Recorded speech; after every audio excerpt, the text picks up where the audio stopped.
Palikuwa na mtu mmoja tajiri aliyekuwa na wakili wake.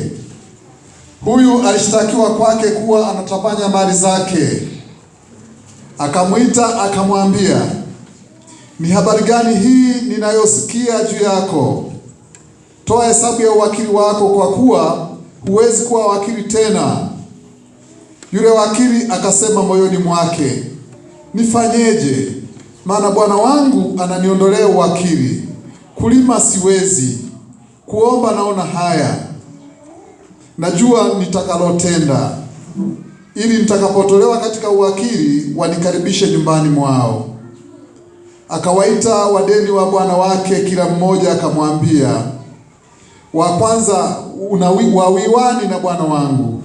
Akasema vipimo 100 vya mafuta. Akamwambia, toa hati yako, keti upesi, andika 50. Kisha akamwambia mwingine, na wewe wawiwani? Akasema, makanda 100 ya ngano. Akamwambia, toa hati yako, andika 80. Yule bwana akamsifu wakili dhalimu kwa vile alivyotenda kwa busara, kwa kuwa wana wa ulimwengu huu katika kizazi chao wenyewe huwa na busara kuliko wana wa nuru.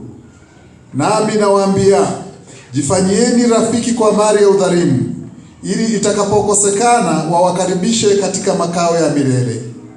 Naye aliye mwaminifu katika lilo dogo sana huwa mwaminifu katika lilo kubwa pia, na aliye dhalimu katika lilo dogo huwa dhalimu katika lilo kubwa pia. Basi kama ninyi hamkuwa waaminifu katika mali ya udhalimu, ni nani atakayewapa amana mali ya kweli? Na kama hamkuwa waaminifu katika mali ya mtu mwingine, ni nani atakayewapa iliyo yenu wenyewe? Hakuna mtumishi awezaye kutumikia mabwana wawili, kwa maana ama atamchukia huyu na kumpenda huyu, ama atashikamana na huyu na kumdharau huyu. Hamwezi kumtumikia Mungu na mali. Mwanakondoo ameshinda. Bwana Yesu asifiwe. Ni somo gumu sana, ni somo gumu sana, ni somo gumu sana, na limekuja kwa wakati wake. Bwana Yesu asifiwe. Hapa ni Bwana Yesu alikuwa anaongea na wanafunzi wake pamoja na makutano. Akatoa mfano wa wakili. Sisi wote hapa ni mawakili wa Mungu. Kama alivyosema mtangazaji kwamba hii sikukuu inamuhusu kila mtu ni wakili. Basi hata hili neno linatuhusu sisi. Ni mfano ambayo Bwana Yesu aliutoa. Wakili ni mtu ambaye anasimama badala ya mali ya mtu mwingine. Wakili ni mtu ambaye anatoa hesabu katika ile mali kwa bosi wake. Lazima inapofika siku atoe hesabu ya kitu kile ambacho anakisimamia, na atoe taarifa au atoe ripoti ya kazi yote aliyoisimamia, kama kuna hasara, kama kuna faida au hata changamoto. Kama mlivyosikia hapa, taarifa ya uwakili tumetoa. Si tumetoa jamani? Tumetoa matarajio yetu, tumetoa yale tuliyofanikiwa, tumetoa changamoto. Zote hizo ni taarifa ambazo wakili anazibidi azitoe. Bwana Yesu asifiwe. Na Bwana Yesu hapa anatoa taarifa ya yule wakili. Anasema alipata taarifa. Kwa lugha ya kawaida, naweza kusema kwa lugha ya Kiswahili tulichokizoea, wanoko walipeleka taarifa kwa bosi kwamba huyu anatapanya mali yako. Bwana Yesu asifiwe. Taarifa zilipomfikia yule bwana, akamwita ili atoe hesabu yake, kwamba je, hiki kitu ninachokisikia ni sahihi? Lakini alipopata taarifa kwamba anaitwa na tajiri, anaitwa na bosi wake, akawaza haraka, nitafanyeje jamani? Nitafanyeje? Mimi kibarua kinataka kuota nyasi, kazi ndio inataka kuisha. Kama ni kulima mimi siwezi, mimi ni mtoto wa mjini. Kuomba naona haya, kila mtu atanidharau kwamba huyu bwana siku hizi anaomba, siku hizi anakuomba. Yule bwana alitafakari kwa haraka sana kama amepata jibu. Okay, vizuri sana.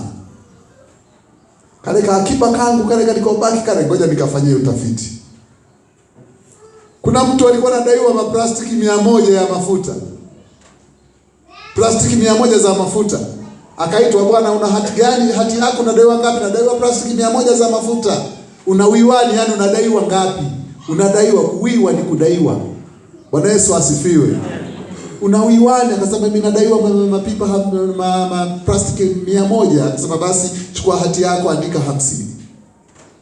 Akaenda naye kwa mwingine aliyekuwa anachukua mifuko ya ngano, amesema makanda ya ngano, mifuko ya ngano 100. Akasema andika 80. Alimpunguzia mingapi? 2. Lakini sio kwamba alipunguza, kwa sababu tajiri alipokuwa ananunua vile vitu, hesabu anayo. Hata angalia hii hati kwamba huyu bwana anadaiwa 50 badala ya 100. Huyu bwana anadaiwa 80 badala ya 100. Bwana Yesu asifiwe. Ni kwamba alipogundua kwamba kazi yake inaenda kuisha, ikabidi achukue kati ya zile hela zilizokuwa anatapanya za bosi wake, afidie pale, ili ionekane kwamba kwa bosi hakuna hasara. Bwana Yesu asifiwe. Mwanakondoo ameshinda. Na bosi wake alipata taarifa kwamba kuna shida katika biashara yake, baada ya kugundua kwamba mwenendo wa yule wakili uliyemweka pale sio mzuri. Alikuwa ni mtu ambaye anatapanya mali, anasa. Alikuwa anajirusha, anaenda kila kijiwe chenye starehe kwenye anasa mbalimbali. Taja zote unazozijua, ndizo alikuwa anaonekana. Sionekana kuna ufumbuzi huko.